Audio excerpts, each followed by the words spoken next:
Okay, good. All right, we are going to go ahead and get started. We want to thank everyone for joining us here this afternoon. It's 2 o'clock.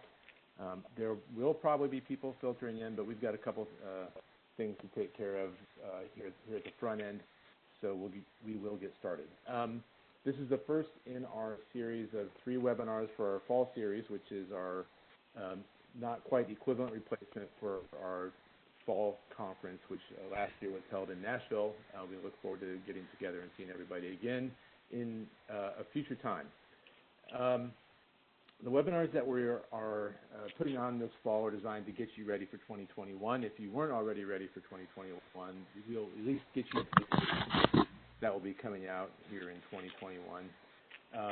KaNin Reese is going to be talking to us, giving us some updates on data.census.gov and accessing and retrieving information through their the Census Bureau's primary data retrieval tool. Then on our second webinar, which will be, if you can see my screen here, we've got information posted on our website. Our second webinar is going to be on October 27th. That's going to be updates to the 2020 Census Redistricting Data Program and also Tennessee and local government redistricting. We'll have 2 speakers with us. The first is James Whitehorn, who's the chief of the Redistricting and Voting Rights Office at the Census Bureau. And he's going to be discussing the first sub-state 2020 census data product that will be released, the PL 94-171 redistricting data set.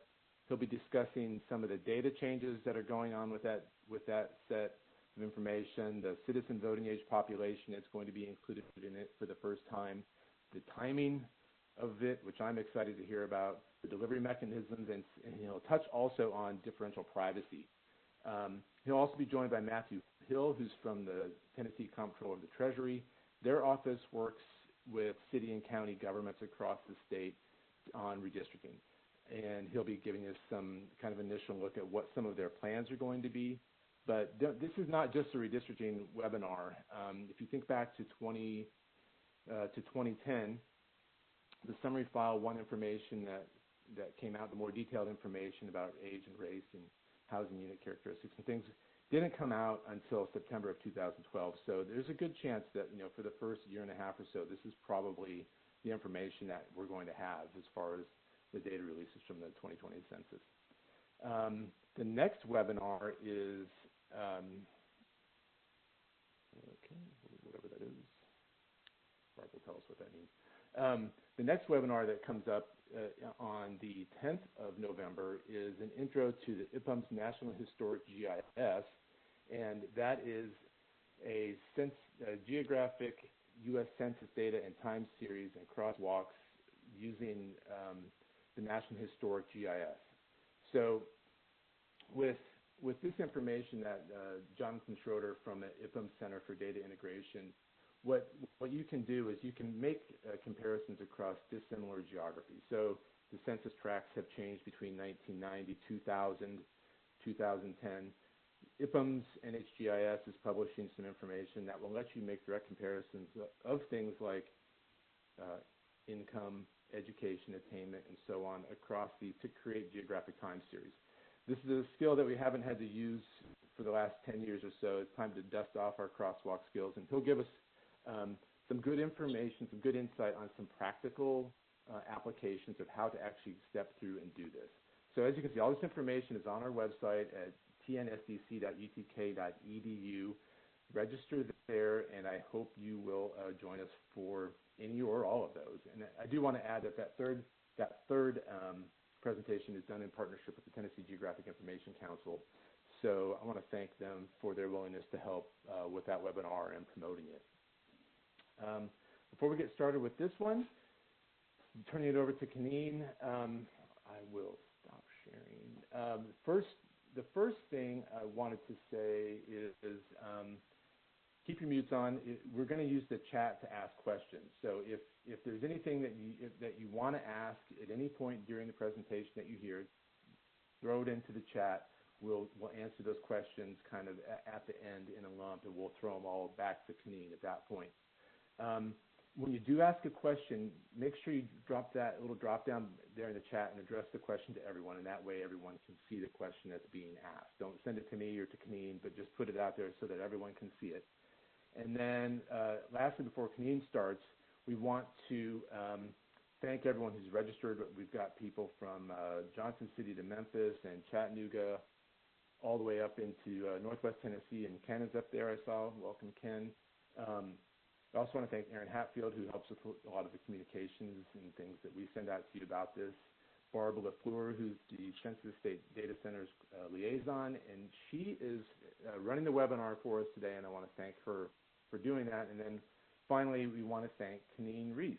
KaNin, this is her third time that she's spoken to us as far as I know. Virtually last fall, she did a webinar on the Census Microdata Access Tool in June, and now she's back today to talk to us about data.census.gov. She works in the Center. You work as the Chief of the Dissemination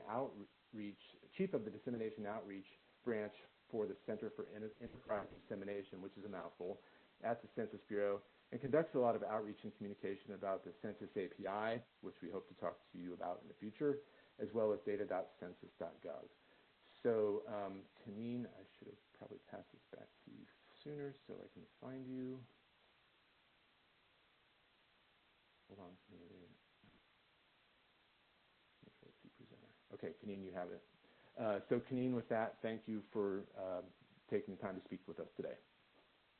Oh, sure. 1 second. Let me just share. Hopefully, I think y'all are seeing this. All right. Thank you for having me. I appreciate it. Definitely excited to come and give you the latest updates on data.census.gov. It's still a work in progress, but we hope as we're continuing to build, that we're getting closer and closer to what you need in a dissemination system. So let me move this over there. And there we go. Just as a quick reminder, we talked about how we're using the new, we're continuing to build as you're receiving data right now. I know it's a little bit weird, especially for government, although the government's kind of turning that way. It's definitely something that software development has been doing for a long time, these short bursts of building, then sending it out to the public or the stakeholders and seeing what they think about it, gathering more requirements and being able to do that instead of, building in a hole for four years and then releasing it, and those requirements may have changed. So one of the reasons why it's not completely done. And then also this picture kind of shows you the bigger issue of trying to change over from something from American Fact Finder, which is very static. Everything was a static table. I used to be a data provider, so we were sending, in the subject matter, we were sending static tables, and everything that you saw was based on something that was produced separately and then sent.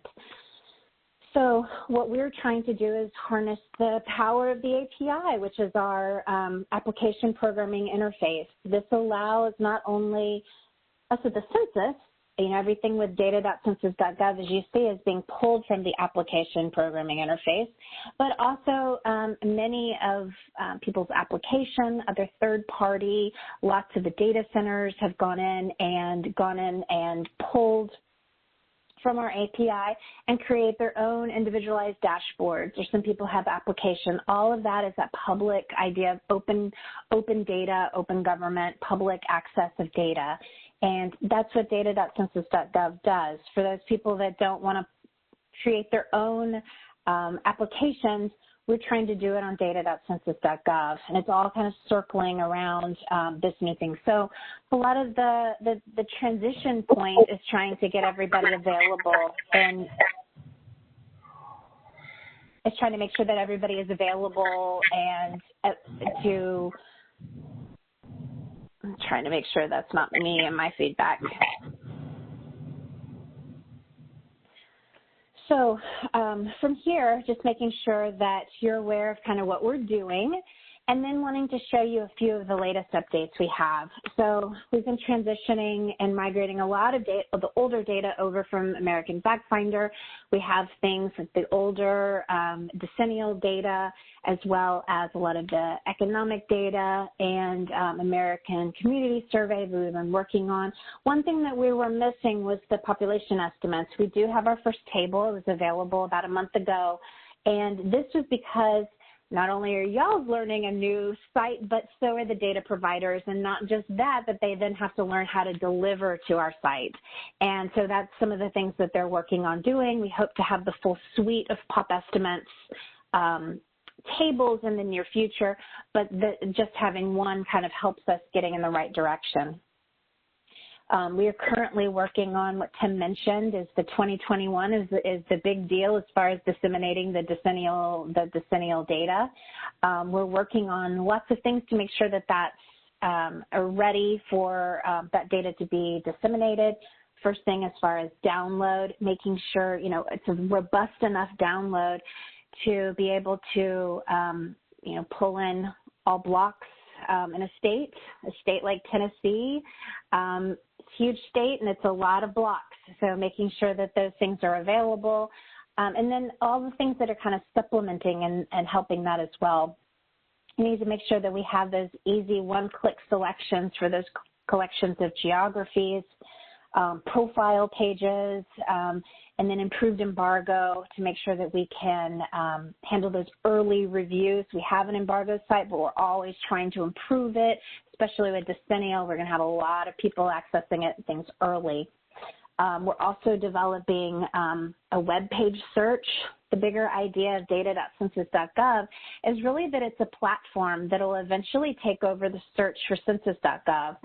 So with hope once we have integrated, you will just be going to census.gov, and then under your search, you'll be able to find not just web pages, but also the tables and maps and all of those other things that you're looking for and have found on data.census.gov, but all easily accessible just through census.gov. So we need to make sure that we've built our search to allow for web pages. We're also always addressing user feedback, especially since the shutdown of ASF in the end of April, making sure that we're on point with the things that people are asking for. And so those are constant things that we're working on. We're actually having our next big code release next week, and hopefully you'll see some of those things. At the end, I'll show you where you can find some of those updates to look. And then as far as just the ASF aftermath, as we like to put it, is just making sure that, people are encouraged to go to website.feedback@census.gov if they have questions, they can't find the data. But everything's up. Additional, bigger hits with site visits, page views, user feedback, all of those things. One thing I did want to show you quickly was just, and you'll have these slides and you can, pour over them if you're interested in, but just quickly just showing you that the things that we're seeing as far as the top 10 things that people are asking for in feedback are the same things that we're building and working on. Always working on data migration, making sure that we have all of that migrated data available, working on making sure the navigation is there with filtering. Those things kind of go hand in hand. If something is broken or clunky or not working, it's going to show in the navigation. And performance and download, we've talked about what we call pseudo geographies, which are those one-click collections of geographies. By far, people are looking for pseudos by state for ZICTAs. Definitely something that we're trying to get out before the 5-year ACS to make sure that those are available. But those things are very hard to build, and there was a lot of things that AFF did that was great for data users after several years, but we're trying to replicate them and then put processes in place so that it's something that the Census Bureau is doing and not just one area that's doing it, that we're all hand-in-hand working.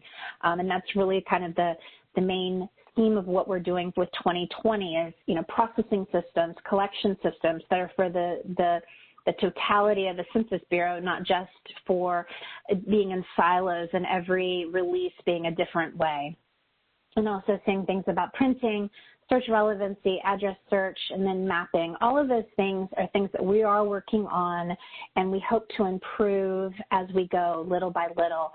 But definitely appreciate your feedback if you sent it, and if you haven't, we'd love to hear from you. All right, so I'm going to jump into the demo. I'm going to go kind of back and forth so we can see. But basically, what I'm going to do is focus on advanced search, showing you different ways that you can go in. You can always use a single search bar, but I wanted to hone in on advanced search, really looking at things by like searching. If you wanted to search just by maybe a data set or survey, also searching by year, searching by a table ID. Some people know what table they're looking for. Wanted to show you kind of how to toggle between things and not lose your geographies. And then if you look at industry codes or any of those different types of codes, like a NAICS code, showing you quickly how to use that. And then a few just little things that are nice to have as far as comparison. So some comparison over time, how we can edit the table display to show you, and then also comparing across geographies, showing you some mapping features.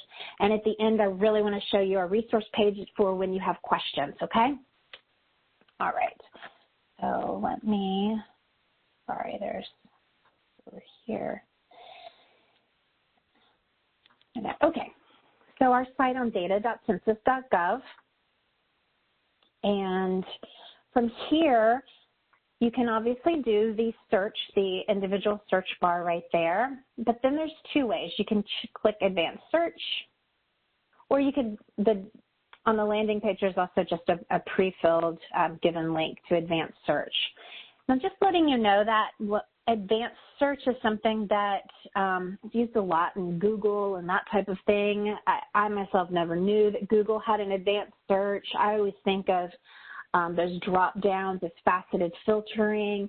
So just letting you know the terminology when someone's talking about advanced search. If you really want to drill down or you're more comfortable with those drop downs or want to specify things like we talked about, like maybe a topic or a survey or a year, always just go ahead and bypass and go to advanced search. Might be a good way to do it. Okay, so we talked first about going to search by survey, and I'm going to try to go back here to make sure that you're on the same page as I am, just so that you can see, but this is, see where we are with ours. Okay, so search by survey and data set.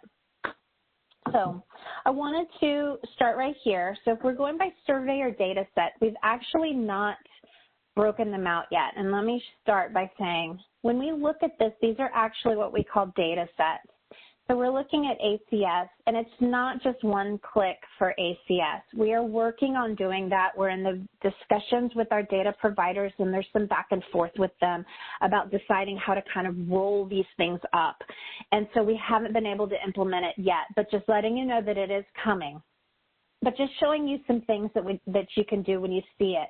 Just know for econ, there's a lot of information for econ. So it does become very there's a lot to go through when you go there. That's definitely one of the reasons why we want to have something that is far more rolled up. So just letting you know, user beware for that. But I wanted to show you something about looking at the annual business survey. So I'm going to scroll down to, you go to ANN, it's the annual business survey, and I'm just going to click it. Right here, it's just send your feedback. You can definitely click on that and it'll go away. But obviously, please send your feedback. So right now what we've done is just limited to the survey. Now I can click search right now, and it's just going to pull up what we think maybe you want, what's the most relevant or what things have been. It's kind of an open-ended search. So from here, going in and pulling this up. Now, when you do that, it defaults to the United States, and then it also gives you everything, like all sectors, and from there. So you can go in and do a few things. You can go in and customize, and then from here, I might go in and do a geography. And then you can do county, and there's different ways that you can get in and add this. I could have actually done this within the advanced search where I was, or I could pull up the table and then go through, whichever you want to do it.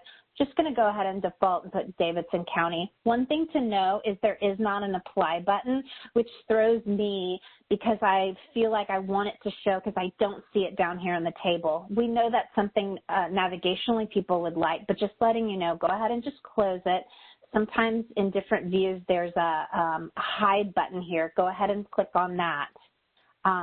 But as you can see, it's been applied. So Davidson County, Tennessee has been applied. And so from there, you can go in and do all kinds of different things that you may be interested as far as the NAICS or looking in that you can look for. And then the table notes are available and all of those things. But we'll get into that in a minute. But I want to go back in. To clear, you can go to the logo right here. But I also wanted to show you, we talked about how James Whitehorn is coming in to talk about redistricting. So I wanted to show you how to find our redistricting data, what we call PL, which is public law data. So again, go to the advanced search. I'm going to go to survey, and then I'm going to go through all the ACS. And I know it's Decennial, so you have to look in and see Decennial. And I'm afraid I might mess past it, but here we go. Redistricting data. I'm going to click on that. And I see down here that my selected filter has populated it. So I feel comfortable with that. And then I'm actually going to go in. Like I said, you can choose your geographies in different ways. Go ahead and just do the geography now. I'm going to go ahead and put in tracks maybe for Tennessee. With Davidson, just so I don't get confused. And then you can individually choose the tracks, or we talked about those one-click collections of geographies or pseudo geographies. That's what this is. So this is one of them. It's all tracks within Davidson County. So I'm going to add that, look down, make sure my filters have been added and available, and click search. And then it shows you what data or tables are available for PL. So those tables, these 5 tables, you can choose whichever ones you're interested in and pull them up, and then check out what's being pulled and viewed. All right. So thing to note about the table, just the product, you might go in and check, make sure you look down. We only have redistricting, so we're not going to see 2000. We just have 2010 available. So some of those things to check and look at, and then you can toggle between tables if you're interested. So just wanted to show you that really quickly, just to show you the different ways of being able to search. Same kind of thing, we go back to advanced search, doing something by year. So you wanted to go into year, wanted to make sure this 2022 is an issue we need to talk to the econ folks about with their time series. Obviously, we haven't hit 2022 yet. It's just how they handle that. So, again, there's always something to note and send a comment and feedback about. But I'm going to go ahead and search by year. ACS is always a great example of using for this because of all their breadth of years that they have available. So I'm going to go in and choose 2019. And I'm actually going to show you one of the reasons to use 2019. There's only, right now, we only have 1 year ACS data available. Now, if I was going to choose something like 2012, we have a lot of it available, you know, econ census and that type of thing. So I wanted to show you another reason why you might want to. If you go into something like metropolitan areas, if you click on this, it shows you the breadth of all of the metropolitan areas because it can't go by state because they go across state lines. So I'm actually going to show you from my neck of the woods in Austin. I'm sorry, I'm going so slow or I'll miss it. So Austin, and it shows Austin, Round Rock, and Georgetown that you can specify and show. The thing I'm showing you here is that you want to make sure that you get the correct one, and that's one of the reasons to do that. So if you search, or just actually if I just clear this out, if I were going to look for something from a different year or without a year specific, something like if you were just going to look for Austin this way, it shows a couple of different ones, and that's because they get redefined every few years based on delineation, and so just making you mindful of that. Sometimes, especially if you're looking for metro or micro or something that could be redefined, you might want to go ahead and be year specific if you do care about that latest year. So, okay. Enough of that. All right, so I'm going to go into, I can just do like 2017. And then I'm going to go to geography. I can go ahead and put in Nashville and choose that. And do a search.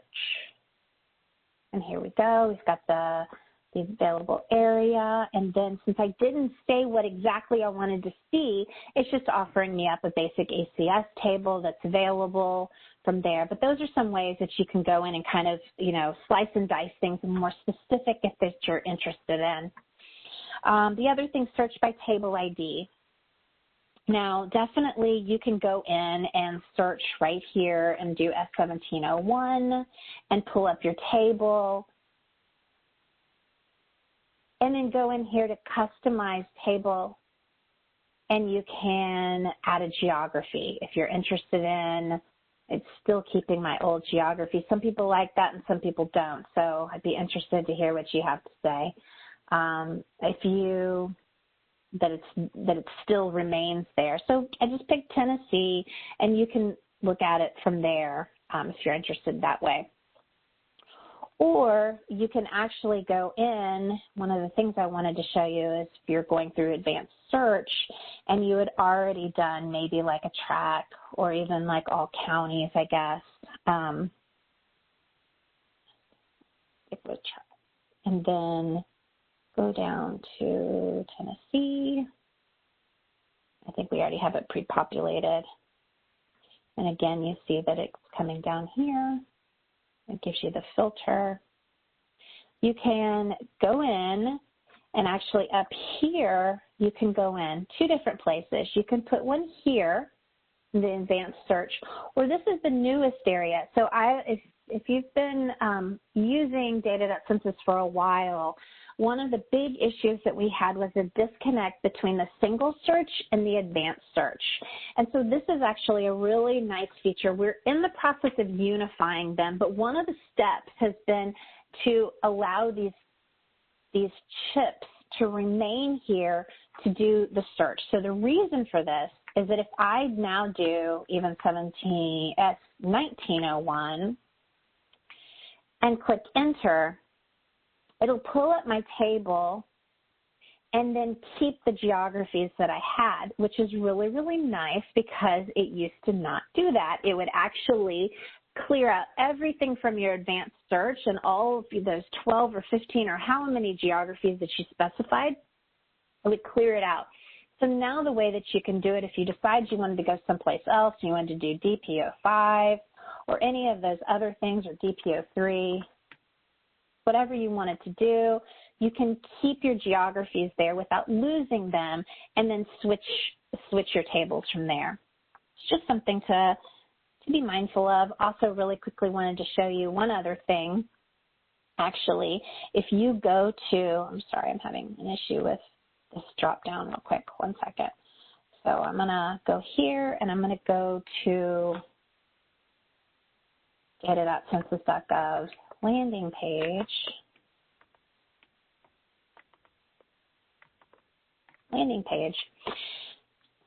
I must have spelled it wrong. Yes, I spelled it wrong, but I don't know why I'm doing that because it's right here. All right, sorry about that. Okay, so from here, if you scroll down, there's lots of different things and links to go to.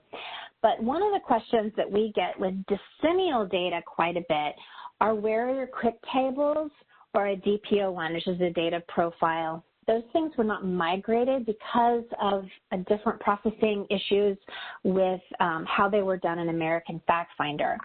So when you scroll down, it goes to our FAQs. We get these questions a lot. So we've made actually a small FAQ about what's fine. So if you scroll down, how do I access DP1 and quick tables from Decennial Census?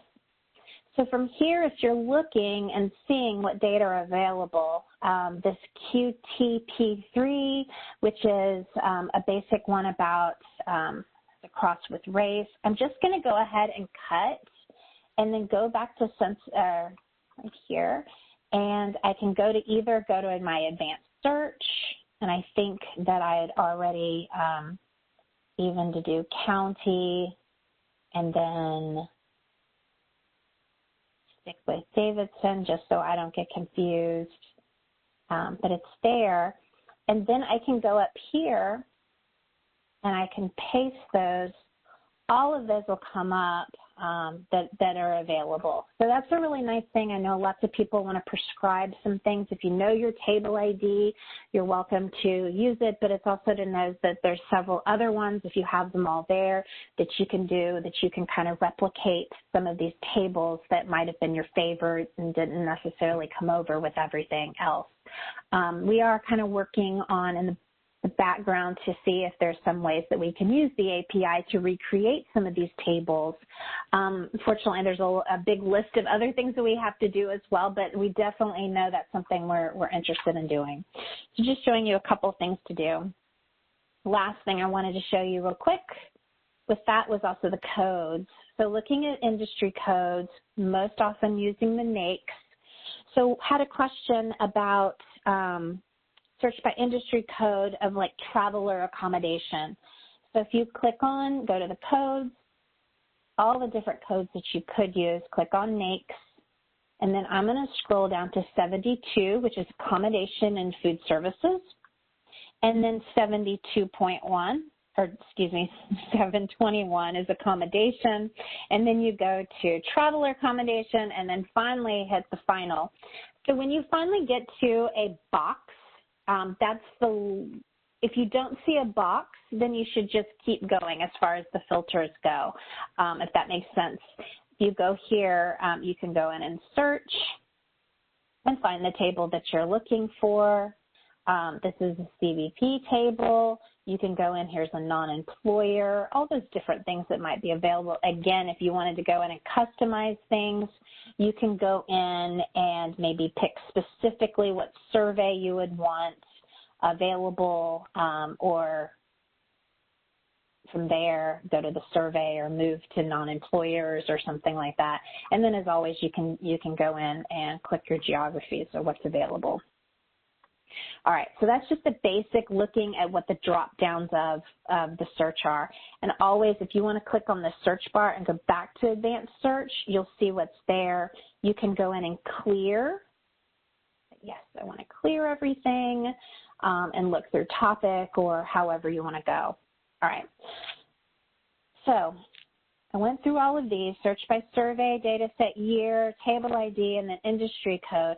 And then there was one I wanted to show you of comparing over time and then comparing across geographies. So let me click over and show you that. So starting off with the comparing across time, or excuse me, comparing over time. I wanted to start, I guess I could start here. Either one, I could do it in that top search bar if I wanted to. I'll just show you a different way of entering it. I'm going to do CPO4. So that's a comparison profile table for housing. I could go there, or I could even go down to, we talked about the data set search. I could have gone that way as well and gone to the surveys and specifically pulled up the one-year data for the comparison profiles, which is the first one. However you want to do it, just showing you the different options. So we have CPO4 here, and then we can go from the table. I'm going to pull it up and then show you again how to edit it within the table. So CPO4, one of the things that we want to look at, we're looking at over time. So from here, we can do a few things. If you want to just go in and customize the table, you can look at just Tennessee, or if you want to do a county or city or state or place, however you want to do it. Just again, for ease, we're just showing you how to do it. Again, remember to just close it. But I wanted to show you how you could do some comparisons over time. So that's definitely the power of the API, but we also know if you've used ACS data, but any census data actually, there's always differences, and sometimes things are comparable and sometimes things aren't. When we first started, Tim was talking about how geographies that are no longer comparable, and how do you handle that? Those kinds of issues are what Census Bureau spends the majority of our time with, is how do we handle this estimate versus another estimate when time has passed.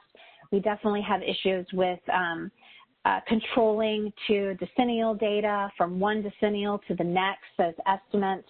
And so when we have things like these comparison profiles, those are really nice because it already has built in the statistical significance in it. So wanted to show you, if I'm looking at 2019 and wanted to compare it to 2015, wanted to show you some of the things that you can do. Obviously, you can see it and look at it, or you can go in, and how I did this was go into Customize Table, click that, and then I'm going to go into Hide. And over here it pulls up a bar, a column, I guess, and then I'm going to click on Keep 2019 Available, and then I'm going to unclick all of these other ones until I get to 2015. So it's a 5-year comparison, so I want to look at those 2015, and then I want to keep the one that says 2019 to 2015 statistical significance, because I want to know if that information is statistically significant or not. So what we've done there is we haven't recalculated the table. We've just manipulated so that it's a little bit easier to see. So if we scroll down, if we're talking about value, and in the Nashville area, housing prices have definitely, we believe at least that they've definitely gone up. So we're going to check. So looking at median value, if you look at 2019, it's $290,400. And then if you look at it 2015, $188,200. And then this asterisk right here says whether it's statistically significant or not.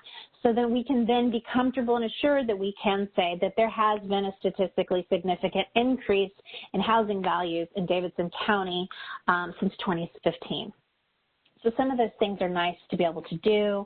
From here, you can actually go in and if you're interested in exporting things, which I'm always interested in, or to copy or print something, so you can do a right click and you can export the data.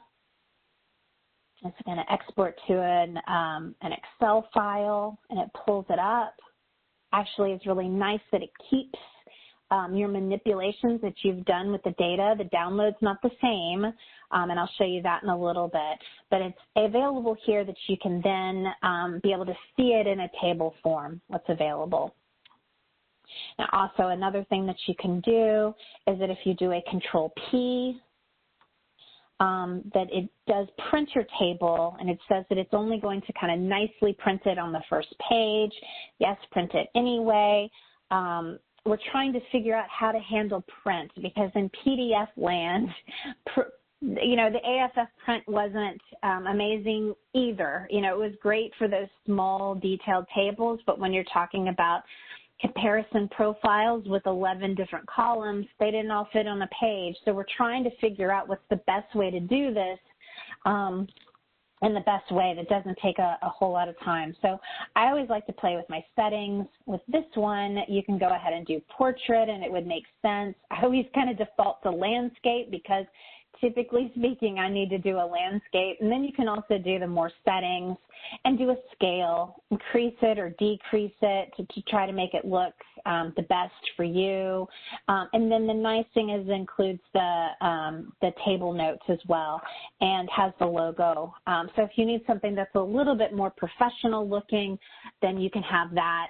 You can save it as a PDF and then send it, or obviously you can print it for those printing needs that you have. We are working on printing in just in a better fashion, but this, at least in a pinch, is nice. I know we have documents that we need to have that has something that's officially has to be either notarized or has some sort of logo attached, and this is what we have right now. All right. So, last thing I wanted to show you is how to save your table. So the nice thing about this, and definitely what I think is one of the things that is definitely surpassed AFF, is the ability to just go ahead and cut and paste your table from one table, from pulling the URL and then pasting it. You don't have to deep link it or do anything like that. It pulls it up. But just know when it does pull up this URL, you have lost your your manipulation, how you've changed and customized your table. So just be aware of that. It's not the end of the world, but some people think that it is. So just be aware that is going to happen. But it is really nice, and I think that it lends itself a lot to start constructing the URL and understanding. It definitely helps somehow to use the API in those constructions of those URL, because that's all that an API is just a series of URLs that return data back. And this gives you a good idea of how you would go in. You know, if you were to go in and do different years, you can adjust, and some people go ahead and do changes right here through the URL instead of having to go in through the advanced search.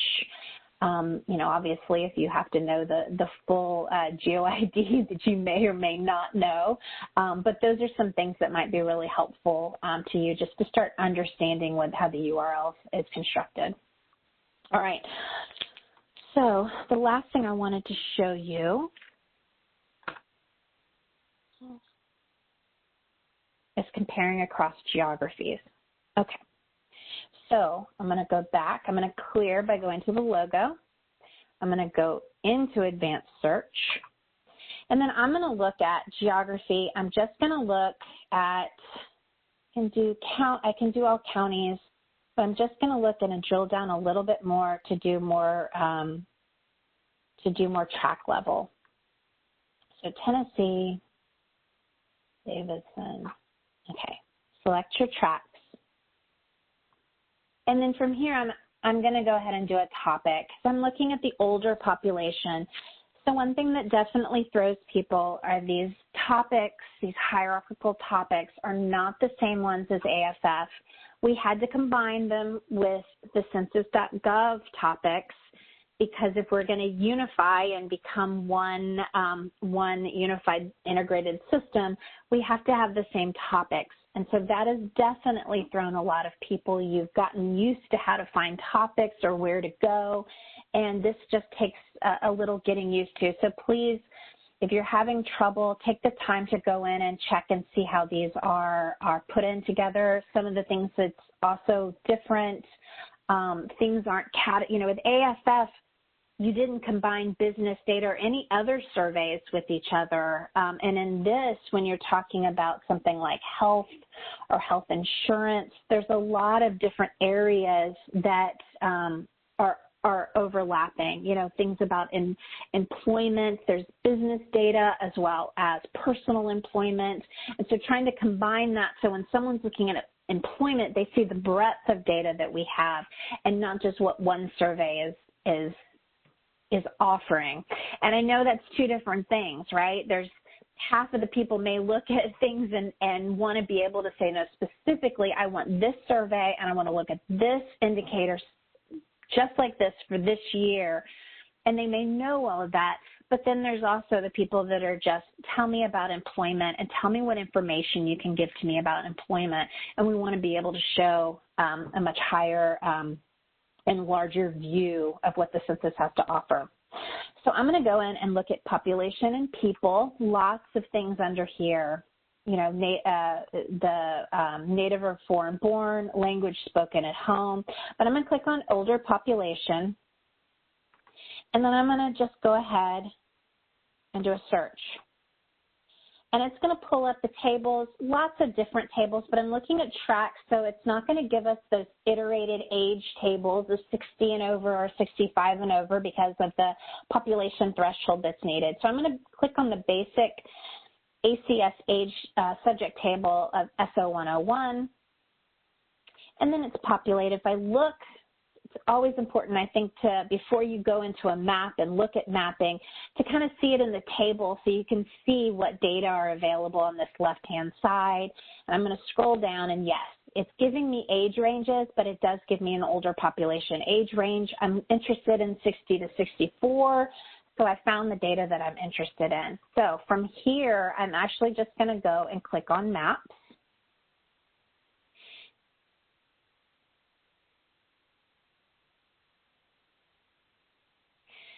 And the first thing that you see it's not data, it's the actual information from the map. So these are the census tract information, because not only is this what we call a thematic map that gives you data information and data points, but it's also a reference map. And a reference map is very important, especially in different areas when they need to go and check and verify, because it pulls up real time what road this is and making sure that's within your tract.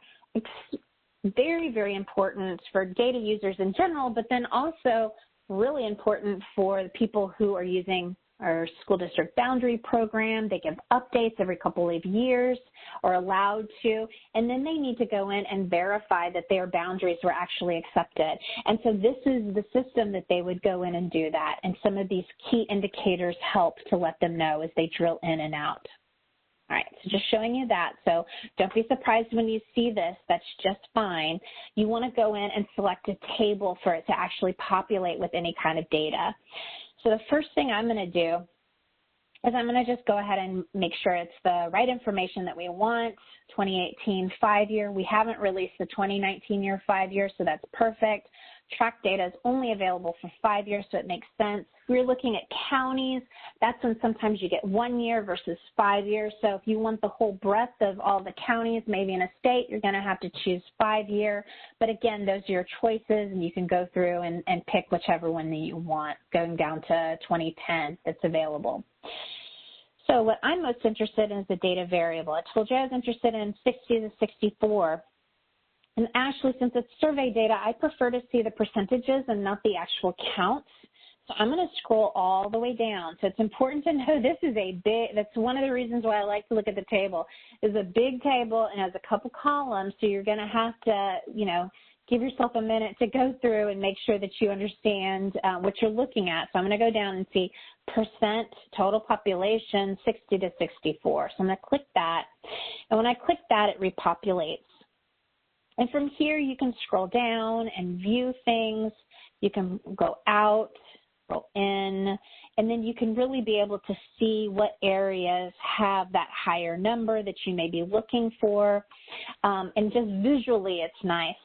Sometimes people prefer to see this as a table specifically, and we can do that. What's actually what AFF created called a GCT, or Geographic Comparison Table. We decided not to reproduce that because it's just a different view of the table, which is what the API is for, is taking individual estimates and either seeing as maybe one estimate or as a table grouping or across geographies, which is what this is. One data point, which is percent 60 to 64, but across a certain geography. And in this case, it's the tracts in Davidson County. But I'm going to go to Customize Map. And not only do you have this place where you can do different things like color palette and then doing the class breaks or data classes and changes, but you can do something called View Table. This isn't the original table. This is the table that you've created. So this is the one that is across geographies. So with this, please note it doesn't have the margin of error. It's something we're working with the data providers. We can show it, but just when you start ranking things, which you can do here from ascending, descending order, you don't have the margin of error and you don't have those statistical significance or indications like you did with the comparison profiles that were tabulated and created by the data providers to make sure that you're accurately being able to say whether something is statistically significantly higher or lower, that type of thing. But just to be aware, I know that people are still interested in being able to do this. So it does have the functionality and availability. We're looking at, we can filter further and do greater than or equal to, do a filter of 10% of the population, apply the filter, and these are the tracts within Davidson County that has, higher than 10% population of people who are 60 to 65 years old or older. All right. So, and then from here, you can go back to the full table. And then I quickly wanted to show you how to download. Now, download is different. We talked about export to be able to see the table. You can choose which years you want to use, and then I'm going to download. And just be aware that the table that you're pulling is going to come in as a flat CSV file. Let me show you what that is so you won't be surprised when you see it. So I'm not going to unzip. I'm just going to pull up this table with overlays. And as you see, each of the tracks are one line. So each geography is one line. And then each estimate is within the columns here. That is not what everybody wants, but this is an amazing thing if you are interested in using some computer software or statistical software or in some way manipulating the data. This is perfect. So we're trying to make sure that we account for both things, but just so that you're aware, if you're interested in something that's more table view, go ahead and use Control-P or do an export. If you have a bigger table or a lot of geographies, do an export to Excel so that you can see them more as a table view and not like this. All right. Last thing I wanted to show you really quickly was our resource page, just so that if you do have questions, where to go. On this front page, it says advanced search, and next to that it says help, and then it says feedback. So feedback is allows you to go to our address of sudside.feedback@census.gov, which I'll post in a second. Or you can click on here, which is our help page, which is a series of resource pages that we have on census.gov for more information. So one of the things I wanted to highlight is that you can either click here for news and updates or right here on the left panel, and it shows you the latest data that have been released. So that's always really nice. We actually just released that redistricting PL data, so definitely wanted to show you that. But from here, it's just different ways. This is stuff that was released in the microdata access. So this is a nice thing. We have releases possible every Tuesdays and Thursdays, and we release most days. Just as if you were interested in things that are being migrated over that would be available, to go ahead and check this out would be great. Also with this, we also have releases that are more, we just had our release in August of, I'm going to pull up in a second, but I can show you. So there's older ones and releases, but then we also have, updated releases that are available. Of course, I'm not going to be able to find that right now. But you can, it was the 13th. Of course it was. So incremental development code release that's available. If you click on this, it takes you to our release notes page, which gives you the latest updates. So if you're interested in seeing, if you use data.census.gov regularly, this is a great place to go in and see what updates that are available. And then all over here, those FAQs lists that I showed you, different ways to go to find just helpful information, and then down here for this release notes. But as always, if you have any questions, please let us know. Let me go back here and show you our final page. We do have, in addition to feedback@census.gov, we're also taking, we have a survey about not just satisfaction, but any things that you'd like to see improved on the site. Encourage you to go and take that. It's actually in that banner of that resource page that I said. It clicks directly to that. And I know I want to make sure we have some time for questions. So with that, Tim, I'll let you take over with any questions. Okay. Thank you, KaNin. That was awesome. Definitely a few screens that I had never seen before inside the site. So you took me to some places I haven't been, especially on the map side. Very, very, very good stuff. If you do have a question, throw it in the chat. Make it to everybody. I did see one that's in there. We'll get to that one in just a second. The other thing I did want to mention, if anyone's noodling on a question or typing that in there, is that on our website, we posted some information in a new article today, tnsdc.utk.edu. There's a news article that says "Want to access census data custom training available." Ron Williams is the Tennessee Data Dissemination Specialist. KaNin mentioned, all the different surveys and releases, and as Ron pointed out in this article, there's about 130 different surveys and products that the Census Bureau releases, and it's hard to be an expert in all of them, but he is. So, don't know about Ron's that. on the line. Okay. He told me to spread it on thick so that people would talk to him. We've got Ron in Tennessee. If your organization wants to set up a training for a group of people, ranging from 1 to however many, Ron is the person to talk to when it comes to learning more about data.census.gov or any of the other census data products that are out there.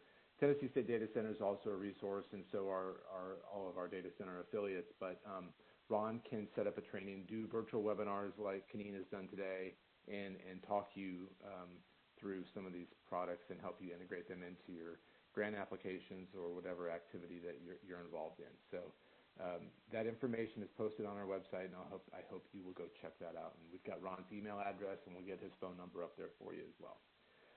Thank you, Tim. And Tim, I sent you a message privately a minute ago. Okay, and it was just a suggestion, and I think this goes to the question that Nick Lindeman has asked about, and KaNin kind of addressed during the course of the presentation, about getting the data out of the screen when you make customizations to your view, whether it's transposing the data or filtering some columns. You showed us how to export that data. And as that being a good solution, Ron has also provided us with an article about how to print and transfer data tables to Excel. So that might also be something that you want to look at. But KaNin, did you want to add anything else to Nick's question about making the format of the downloaded data the same as what is on the screen? Yes, that's actually one of the things I've been asking for and letting people know that, I think what you're hitting at is that, it's great to download and you get a flat file, but sometimes you want to download and get something that looks like the table and is in appropriate columns and rows that you could send to somebody and make sense. And some of that's difficult, and especially if you're looking at, maybe all tracks in a state or something that's huge and wouldn't necessarily come out on a web browser, and you would have to default to a download to make that available. Am I getting to the right issue? Yes. Okay. So yes, that's my own personal crusade is to make that a download available in multiple formats, to be able to have like an Excel version to be downloaded, as well as and I don't know when that would be available, but I have made them very aware that it needs to be added. Go ahead. Yeah, I think it's the customizations that Nick has been talking about, as I mentioned here, is things like transposing the tables and dropping margin of error columns. Right. So I think that the export table would address the root of his question. But I would also add download in shapefile. So maybe you're working on that one too. Right. Well, downloading a shapefile right now, it's more talking to geography division and how we would work with them. We don't want to. ASF did a lot that was, once they were given the shape files, they then took it and did a lot of things to it, and it was almost like cartographic images by tables, and we don't want to do that. We want to have that something delivered by the geography division. So it's talking with them about what the needs of the data users are to see what they can produce, so that we're not, creating stuff in a vacuum for data users. But I think what you're getting at is the ability to transpose and hide, take out the margins of error if you wanted to. Of course, I'm looking at it doesn't have margins of errors. It doesn't have that, but then be able to go in, and if you right-click, you can export the table. in our next few iterations, hopefully before the end of the year, we've asked for a button to be able to export it so that it's a little easier to, you know, and how would you know to right click, that kind of thing. So hopefully that'll be there soon. Great. That is a good answer to that question. We're getting close to 3. We're just past it, but I'm going to throw Praveen's question at you.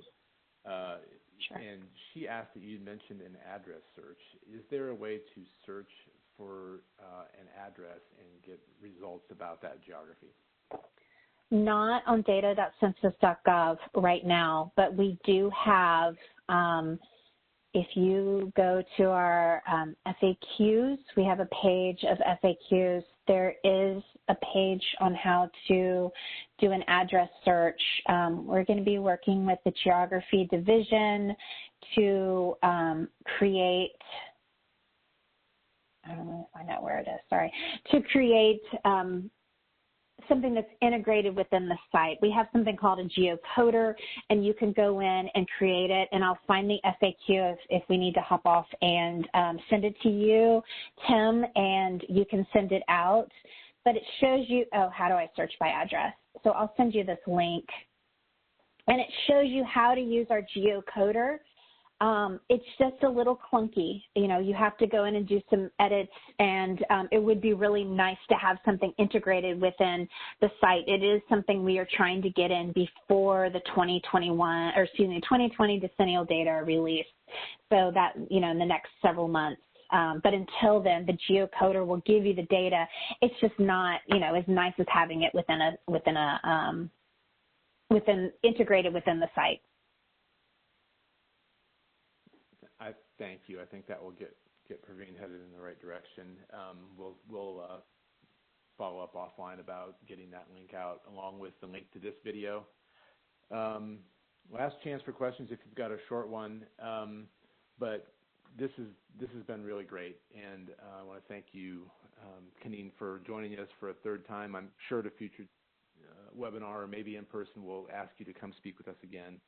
About other data products, and as you can see, it's been great seeing and hearing directly from you about what's coming. That's always great information for data users.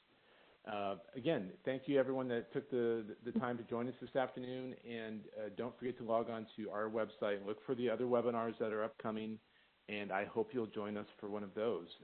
In the meantime, thank everyone for coming. Hope you have a nice afternoon. Thank you. Thank you, Tim. KaNin, thank you. Again, that was great. Thank you, Tim. Appreciate it.